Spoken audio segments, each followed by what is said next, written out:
Hello everyone, how are you? I hope everyone is fine. आज हम study करेंगे contractions. Contractions होते हैं जैसे कि जो दो वर्ड्स हैं उनको मिक्स करके मिला के हम किस तरह से बोलते हैं। जैसे कि एग्जाम्पल से समझ लेते हैं हम। आई एम, तो इसको बोलते हैं आई एम। क्या बोलते हैं? I am. जैसे कहते हैं ना, I am going to school, तो क्या बोलेंगे? I am going to school. उसको इस तरह से लिखते हैं हम। उसके बाद है दैट इज, तो उसको क्या कहेंगे? दैट्स। क्या बोल लेंगे? दैट्स। इसके बाद है इट इज, तो इसको कहेंगे इट्स। और देखो लिखते भी कैसे हैं, इस तरह से, इट्स। उसके बाद आता है यू आर, तो उसको कहते हैं योर। क्या कहते हैं? योर। उसके बाद है आई हैड, तो क्या कहेंगे? आइड। क्या बोलेंगे? आइड। नेक्स्ट है आई विल, ये तो आपने कई जगह पढ़ा होगा, तो उसको हम आई विल नहीं कहते, आइल। क्या बोलते हैं? आइल। नेक्स्ट है आई हैव, तो उसको जल्दी में कैसे बोलेंगे? आईव। आई हैव को कहते हैं I've. I have done, I have gone, इस तरह से। नेक्स्ट है देयर इज, तो उसको कहते हैं देयर्स। क्या बोलते हैं? देयर्स। जैसे बोलेंगे ना, there is a ball, there is a ball. There is a ball, तो उसको कहेंगे देयर इज अ बॉल। यहाँ पर हमने इसको अलग नहीं किया, केवल एस की साउंड आ जाएगी। नेक्स्ट आता है दे आर, तो क्या बोलेंगे? देयर। देखो इसको समझने के लिए क्या करना होता है, जैसे जो वो लोग होते हैं ना जिनकी मदर टंग ही इंग्लिश होती है, जो अंग्रेज होते हैं, तो वो ऐसे थोड़ी ना बोलेंगे दे आर गोइंग। वो कैसे बोलते हैं? They are going. वो दे आर गोइंग नहीं बोलते, दे आर गोइंग, इस तरह से। उसके बाद नेक्स्ट है विल नॉट, तो उसको क्या कहते हैं? वॉन्ट। क्या बोलते हैं? वॉन्ट। विल नॉट को हम कैसे बोलेंगे? वॉन्ट।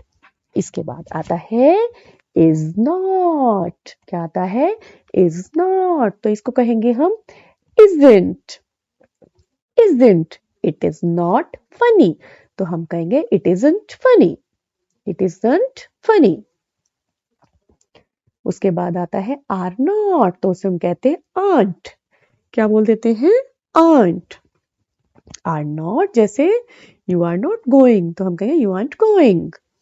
नेक्स्ट है लेट अस, तो क्या कहते हैं? Let's. Let us go, let's go. Let us do it, let's do it. Next आता है कैन नॉट, तो क्या कहते हैं? कांट या फिर कैंट। क्या बोलते हैं? कांट या फिर कैंट।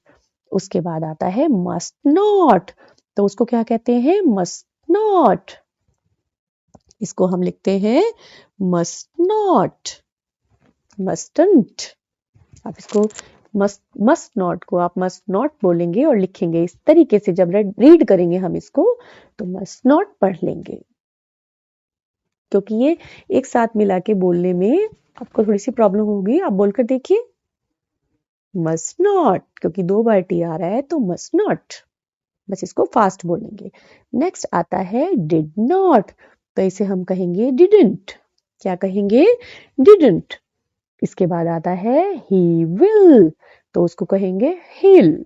जैसे he will go, hill go. Next है शी विल, तो हम कहेंगे शील।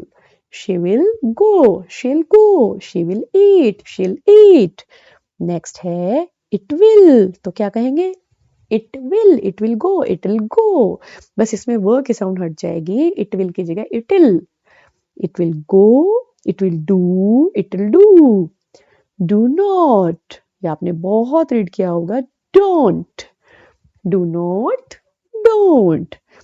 आई don't know, I do not know. कोई बोलता है आई डू नॉट नो? सब कहते हैं आई डोंट नो। नेक्स्ट है शुड नॉट, इसको तो पढ़ते हैं शुडंट। क्या पढ़ते हैं? शुडंट। आपको नहीं जाना चाहिए, you should not go, you shouldn't go. We are, हम सब, we are going, we are going. Next है व्हाट इज, और इसको कहते हैं व्हाट्स।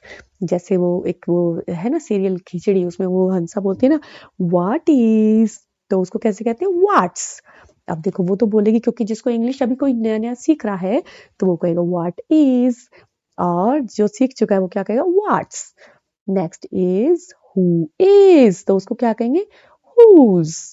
जैसे कोई आया तो हम कहेंगे हु इज देयर, और जब सीख जाएंगे तो क्या कहेंगे? Who's there. अब बोल के देखो, who is there, who's there. Next है मिस्टर, उसको इस तरह से लिखेंगे मिस्टर, क्योंकि लिखने का भी तरीका यहाँ पर बताया है ना कि किस तरह से आप उसे शॉर्ट मिलाकर लिख सकते हैं, और उससे बोलने में भी कभी कभी फर्क आता है। और जैसे मिस्टर में और एमआर में कोई फर्क नहीं आया, लिखने में आएगा, बोलने में नहीं आएगा। नेक्स्ट है कैप्टन, तो कैप्टन को हम इस तरह से CAPT और डॉट फुल स्टॉप लगाएंगे तो ये भी कैप्टन ही रीड होगा। इसके बाद है डॉक्टर, उसको रीड करेंगे हम डॉक्टर ही, लेकिन लिखेंगे केवल DR। उसके बाद है प्रोफेसर, तो प्रोफेसर को हम केवल PRO डॉट लिखकर भी प्रोफेसर ही रीड करेंगे। इसके बाद है रेवरेंड, तो रेवरेंड को हमने REB डॉट लिख दिया है। इसके बाद है मिसेस, तो उसको आपने ऐसे ही स्टडी किया होगा, ऐसे ही रीड किया होगा, MRS डॉट मिसेस, श्रीमती। उसको इस तरह से आपने कहीं पर भी लिखे हुए नहीं देखा होगा। अगर आपने देखा है तो आप दोबारा देखिए कि कैसे लिखा है, और ये बहुत कम देखने को मिलता है, कहीं आपने रीड किया है तो उसको एक बार फिर से रीड करिए। और इस तरह से हमने कुछ वर्ड्स जो हैं जिनमें कॉन्ट्रैक्शन बताई गई है, यानी छोटा करके दिखाया है, उनको रीड किया। इसको समझने के लिए ऐसे भी हम समझ सकते हैं कि जैसे कोई नया नया इंग्लिश सीख रहा होता है तो वर्ड्स को पूरा पूरा फैलाकर बोलता है, जैसे कि दैट इज, लेकिन जब वो सीख जाता है तो किस तरह से बोलता है? दैट्स। जैसे वो अंग्रेजों को दिखाते हैं ना फिल्मों में बोलते हुए, that's your, there, there is, can't, must not, didn't, don't, whose, we are। इस तरह से आप इसको बोलकर एंजॉय कर सकते हैं, खेल सकते हैं और सीख भी सकते हैं। तो हैप्पी लर्निंग एवरीवन।